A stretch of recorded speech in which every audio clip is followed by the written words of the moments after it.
Assalamualaikum sahabat, selamat datang kembali di Lampu Pijar Story. Cerita tentang kisah-kisah Islam yang menginspirasi.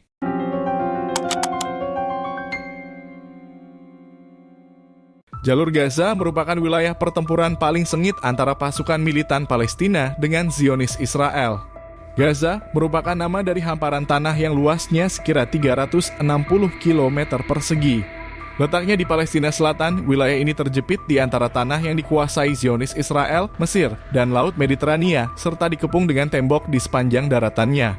Wilayah ini sudah lama akan dikuasai oleh Israel. Namun, jangankan menguasai, untuk bisa masuk ke dalamnya saja Israel sangat kesulitan. Berbagai cara yang mereka lakukan untuk menundukkan kota kecil ini. Blokade rapat yang membuat rakyat Gaza kesulitan memperoleh bahan makanan, obat-obatan, dan energi telah dilakukan sejak 2006 yang lalu. Namun, penduduk Gaza tetap bertahan, bahkan perlawanan Gaza atas penjajahan Zionis semakin menguat. Akhirnya Israel melakukan serangan habis-habisan ke wilayah ini sejak 27 Desember 2008 hingga 18 Januari 2009. Mereka mengguyurkan ratusan ton bom dan mengerahkan semua kekuatan hingga pasukan cadangannya. Namun sekali lagi, negara yang dikatakan memiliki militer terkuat di dunia ini harus mundur dari Gaza. Bila digambarkan, kemampuan senjata AK-47, roket anti-tank RPG, ranjau, serta beberapa jenis roket buatan lokal yang biasa dipakai para mujahidin Palestina, tidak akan mampu menghadapi pasukan Israel yang didukung tank Merkava yang dikenal terhebat di dunia. Apalagi menghadapi pesawat tempur canggih F-16, heli tempur Apache, serta ribuan ton bom canggih buatan Amerika Serikat. Hingga saat ini, Zionis Israel kembali melakukan bombardir kepada penduduk Gaza dengan sangat sadis. Tapi tetap Gaza tidak bisa ditembus oleh pasukan Zionis Israel meskipun pasukan Zionis telah mengerahkan kekuatan militer terbaiknya. Akan tetapi di sana ada kekuatan lain yang membuat para mujahidin mampu membuat bala tentara Israel itu hengkang dari Gaza dengan muka tertunduk walau hanya dengan berbekal senjata-senjata kuno. Itulah pertolongan Allah Subhanahu wa Ta'ala yang diberikan kepada para pejuangnya yang taat dan ikhlas. Kisah tentang munculnya pasukan lain yang ikut bertempur bersama para mujahidin, semerbak harum jasad para syuhada, serta beberapa peristiwa aneh lainnya selama pertempuran telah beredar di kalangan masyarakat Gaza.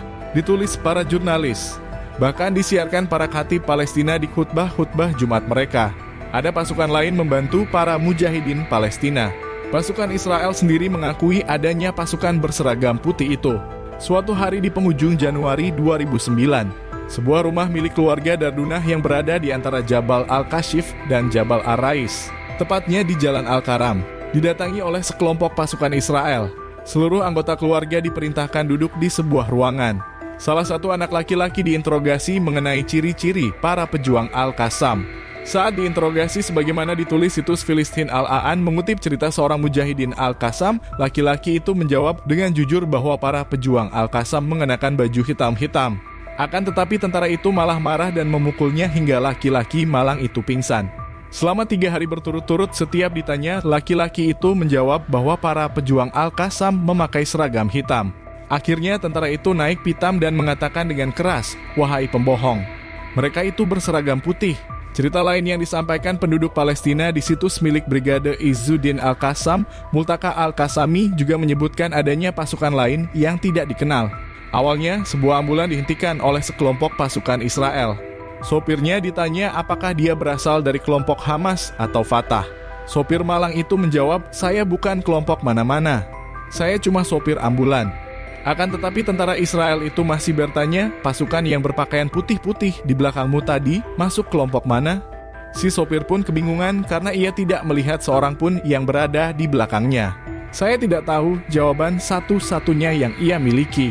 Cerita mengenai pasukan tidak dikenal juga datang dari seorang penduduk rumah susun wilayah Tal Islam yang hendak mengungsi bersama keluarganya untuk menyelamatkan diri dari serangan Israel.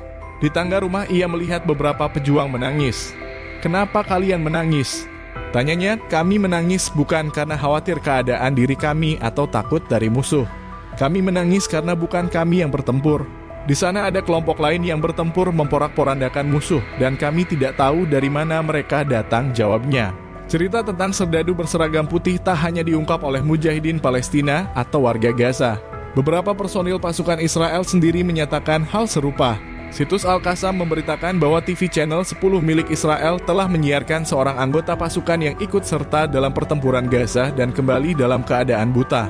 Ketika saya berada di Gaza, seorang tentara berpakaian putih mendatangi saya dan menaburkan pasir di mata saya, hingga saat itu juga saya buta, kata anggota pasukan ini.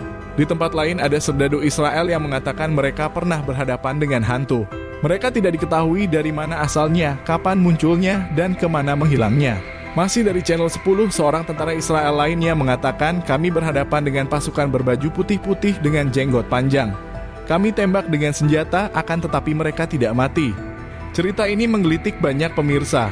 Mereka bertanya kepada channel 10, siapa sebenarnya pasukan berseragam putih itu? Apakah pasukan berbaju putih itu adalah malaikat bantuan Allah sebagaimana Allah telah membantu dalam perang Badar dalam Al-Quran?